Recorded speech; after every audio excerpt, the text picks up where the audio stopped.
నమస్కారం ఈటీవీ 360కి స్వాగతం. ముందుగా ప్రధానాంశాలు.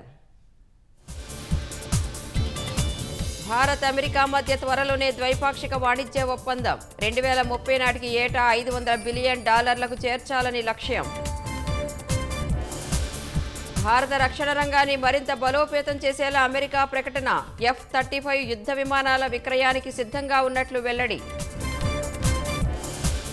ఉగ్రవాది తహవూర్ రాణా అప్పగింతకు ట్రంప్ పచ్చజెండా. మిగతా నేరగాళ్ల విషయంలో ఇదే నిర్ణయం వర్తిస్తుందని వెల్లడి. అన్నమయ్య జిల్లాలో యువతిపై ప్రేమోన్మాది యాసిడ్ దాడి. ఇలాంటి ఘటనలు జరగకుండా చర్యలు తీసుకోవాలన్న సీఎం. స్వచ్ఛాంధ్ర మిషన్లో ప్రతి పౌరుడు భాగస్వామి కావాలన్న సీఎం. కాలుష్యాన్ని సున్నాకు తీసుకొచ్చేలా ప్రయత్నించాలని సూచన. నేరస్తులు రాజకీయాల్లో ఉంటే ప్రజాస్వామ్యానికి పెనుముప్పన్న సీఎం. ఆటవిక రాజ్యంలోనే దాడులు ఊచకోతలు ఉంటాయని వ్యాఖ్య.